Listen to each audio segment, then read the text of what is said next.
নমস্কার বন্ধুরা, আজকের ভিডিওতে আমরা আলোচনা করব জ্যোতিষ মতে চাকরি পাওয়ার মন্ত্র, কোন মন্ত্র জপ করা হয়, কিভাবে জপ করতে বলা হয় এবং এর সঙ্গে বাস্তব জীবনের পরিশ্রমের সম্পর্ক কি। তো জয় মা কালী বেঙ্গলি চ্যানেলে আপনাদেরকে স্বাগত জানাচ্ছি।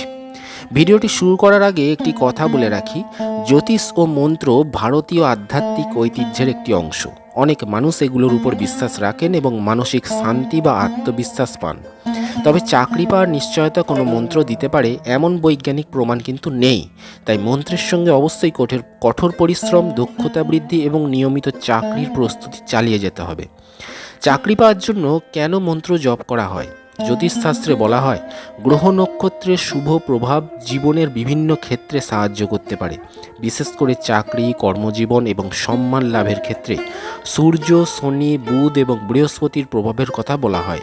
তাই অনেক জ্যোতিষী বিভিন্ন দেবতার মন্ত্র জপ করার পরামর্শ দেন। যেমন সূর্য মন্ত্র, সবচেয়ে জনপ্রিয় মন্ত্র হল ওং ঘৃণী সূর্যায় নমঃ।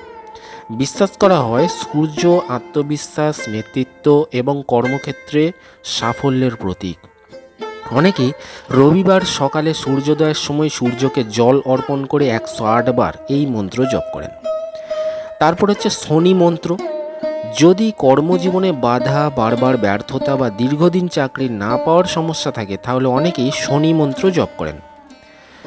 ওং সং শনৈশ্চরায় নমঃ। বিশ্বাস করা হয় এটি ধৈর্য ও কর্মফলের প্রতি মনোযোগ বাড়াতে সাহায্য করে। তারপর হচ্ছে গণেশ মন্ত্র। কোনো নতুন কাজ শুরু করার আগে বাধা দূর করার জন্য গণেশের মন্ত্র জপ করা হয়।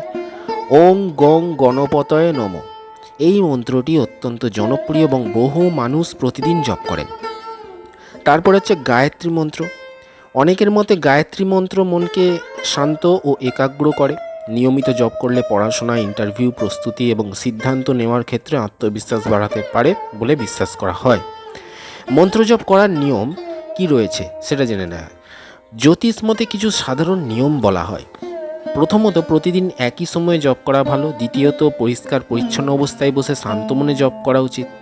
তৃতীয়ত, 108 বার জপ করার জন্য রুদ্রাক্ষ বা তুলসীর মালা ব্যবহার করা হয়। চতুর্থত, মন্ত্র জপের সময় মন যেন অন্যদিকে না যায়। এবার শুধু মন্ত্রে কি চাকরি হবে? এখানে সবচেয়ে গুরুত্বপূর্ণ বিষয়টি বুঝতে হবে। শুধু মন্ত্র জপ করলেই চাকরি হবে এমন কোনো নিশ্চয়তা নেই। একজন চাকরি প্রার্থীকে অবশ্যই নিজের দক্ষতা বাড়াতে হবে।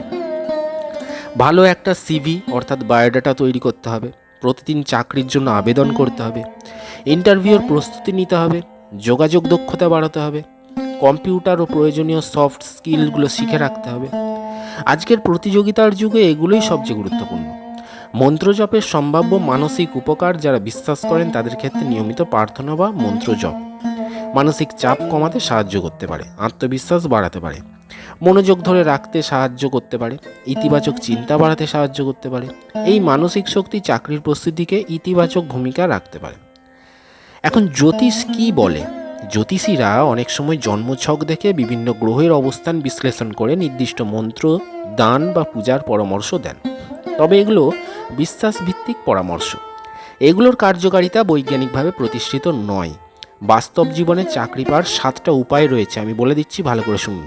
এই 7টি উপায় মেনে চলতে হবে।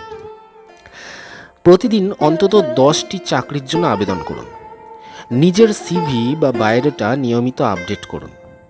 বিভিন্ন যে লিঙ্কডইন বা বিভিন্ন রকম যে চাকরির যে সাইটগুলো রয়েছে, ওয়েবসাইট বা পোর্টালগুলো অনলাইনে, আপনারা সেখানে সক্রিয় থাকবেন। প্রতিদিন অন্তত 1 ঘন্টা নতুন স্কিল শিখুন। মক ইন্টারভিউ দিন। ইংরেজি ও যোগাযোগ দক্ষতা বাড়ান। ধৈর্য ধরে নিয়মিত চেষ্টা চালিয়ে যান। এগুলো করুন। এবার বন্ধুরা, জ্যোতিষ মতে মন্ত্রজপ অনেক মানুষের কাছে আধ্যাত্মিক অনুশীলনের অংশ। এটি মানসিক শান্তি ও আত্মবিশ্বাস বাড়াতে সাহায্য করতে পারে বলে অনেকে বিশ্বাস করেন। কিন্তু চাকরি পাওয়ার মূল চাবিকাঠি হলো পরিশ্রম, সঠিক প্রস্তুতি, দক্ষতা বৃদ্ধি এবং নিয়মিত চেষ্টা। আপনি যদি মন্ত্রজপ করতে চান, করতে পারেন। তবে তার পাশাপাশি নিজের যোগ্যতা উন্নত করুন, নতুন দক্ষতা শিখুন এবং আত্মবিশ্বাসের সঙ্গে এগিয়ে চলুন। ভিডিওটি যদি ভালো লাগে তাহলে লাইক করুন, চ্যানেলটি সাবস্ক্রাইব করুন এবং বেল আইকনটি চাপুন। নতুন ভিডিওতে আবার দেখা হবে। সবাই ভালো থাকবেন। ধন্যবাদ।